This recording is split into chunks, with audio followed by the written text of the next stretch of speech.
அப்பப்பப்பப்பா! இந்த ப்ரொமோலாம் பார்க்கும்போது அப்படியே புல்லரிக்குது. எங்க வந்து விஜய் சேதுபதி எல்லாத்தையும் ரோஸ்ட் பண்ணிருவாரோ அப்டின்ட்டு. ஏன் அப்டின்னம்னா, இந்த ப்ரொமோலாம் நீங்க உங்க தைரியத்த காமிச்சீங்கன்னா, நாங்க எங்க தைரியத்த காமிக்கணும். அப்படிங்கிற மாரி வந்து இந்த கண்டஸ்டன்ட்ஸ பார்த்து கேட்கிறாரு. காமிங்க விஜய் சேதுபதி சார்.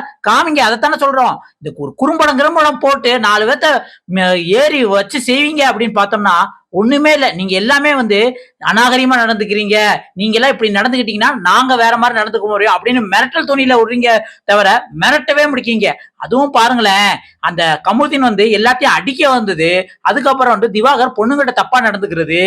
அவமரியாதையா வந்து ஆதிரை வந்து கால தூக்கி முகத்துக்கு நேரா காட்டுறது. இது எல்லாத்தையுமே ஒரே லைன்ல இந்த மாரி அப்படிங்கிற மாரி வந்து ஒரே லைன்ல வச்சு காமிச்சுட்டாங்க. கமருதீன் இருக்கிற ஃபோர்ஸுக்கு யாராவது ஒருத்தனை அடிச்சு ரத்தம் வந்து ஹாஸ்பிட்டல் போனா தான் அவனை மிரட்டுவீங்க போலுக்க. இல்லன்னா அப்படின்னம்னா அந்த ஃபர்ஸ்ட் வீக்கே வந்து திவாகர் வந்து கண்ட்ரிபியூட்ஸ் சொன்னதும் கமருதீன் வந்து நெஞ்ச நிமித்திட்டு அடிக்க வந்தது இது ரெண்டும் ஒண்ணுதான். என்ன தப்பு பண்ணாலும் ஒரே கேஸ் தான் அப்படிங்கிற மாதிரி வந்து விஜய் சேதுபதி சொல்றது வந்து டோட்டலா அன்பேரா இருக்குங்க. அது மட்டும் இல்ல இந்த வீக்கெண்ட் ஷோல என்ன நடந்திருக்கு அப்படின்னு நல்லாவே தெரிஞ்சு போச்சு. முக்கியமா பாத்தீங்க அப்படின்னா யாரையுமே வந்து குறிப்பிட்டு ரொம்பலாம் வந்து அடிக்கல. எல்லாத்தையுமே வந்து கொஞ்சம் கொஞ்சம் அப்படி தொட்டு போயிருக்காரு.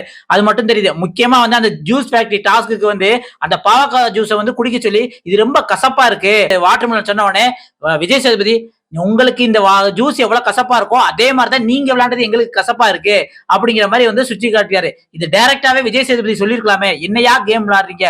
ஒரு கேம் ஒரு மண்ணும் புரிய முடியும். அதிகாரம் கொடுத்தவனுக்கு அந்த அதிகாரத்தை எப்படி நேர்மையா செயல்படுத்தணும் தெரியல. கீழே இருக்கிறவனுக்கு வந்து ஒரு அதிகாரம் கொடுத்த ஒருத்தவங்களுக்கு வந்து அவங்களுக்கு எப்படி நடந்துக்கணுங்கிறது இந்த போட்டியாளர்களுக்கும் தெரியல. என்னையா நீங்க கண்டஸ்டன்ஸ் அப்படிங்கிற மாதிரி திட்டுவார்னு பார்த்தோம்னா தடவி கொடுத்துருக்க மாதிரி தான் நம்மளுக்கு தோணுது. சுபிக்ஷாவை இதுல வந்து பயங்கரமா அடிக்கிறதுக்கு பிளான் போட்டிருக்காங்க. ஏன் அப்படின்னா அப்பதான் வந்து இறக்கம் வந்து அவங்க மேல நிறைய பாசம் வரும்னு நினைச்சாங்களோ என்னமோ தெரியல. அதை வந்து கனி மூலம் வந்து கனிட்ட வந்து உங்களுக்கு நிறைய காயின் வந்திருந்ததுன்னா நீங்க வின் பண்ணிருப்பீங்களே. அப்படி உங்களுக்கு கொடுக்காம இருந்தது யாரு? அதாவது அசிங்கமா விளையாண்டது யாரு? அக்லியா விளையாண்டது யாரு அப்படின்னு கேட்டோம்னா அதுல வந்து சுபிக்ஷா வந்து கனி சொல்றாங்க. நாங்க என்ன சொல்றோம்னா அந்த கேமே அக்லியா தான் எல்லாருமே விளையாண்டாங்க.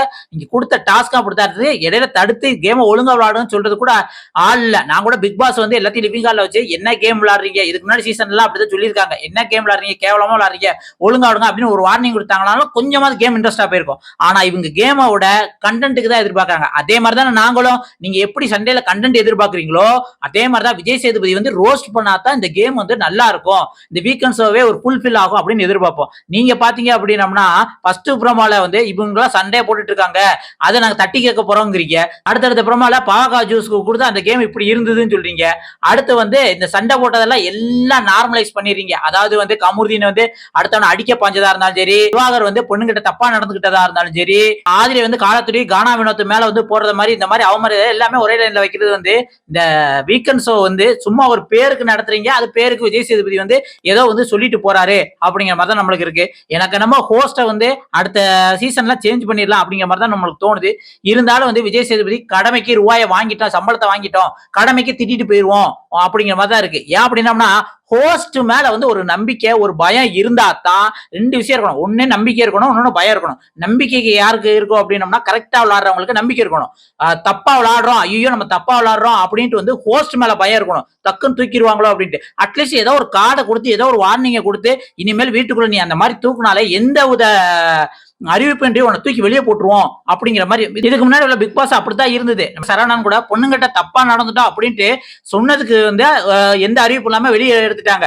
அதே மாதிரி வந்து ரெட் கார்டு வந்து இந்த மாதிரி செகண்ட் சீசன்ல ஒருத்தருக்கு வந்து இந்த மாதிரி அடிக்க வாங்கினதுக்கு அவரை தூக்கி வெளியில போட்டாங்க ரெட் கார்டு கொடுத்து. அந்த மாதிரி இந்த சீசன்ல கமருதீன் எத்தனை தடவை அடிக்க போஞ்சாலும் வந்து நீங்க அவனுக்கு வார்னிங்கும் கொடுக்கல, ரெட் கார்டும் கொடுக்கல. என்னதான் நடக்க போகுதுன்னு தெரியல. நீங்க என்ன நினைக்கிறீங்க மக்களே? இந்த விஜய் சேதுபதி ஹோஸ்ட் வந்து உங்களுக்கு திருப்திகரமா இருக்கா?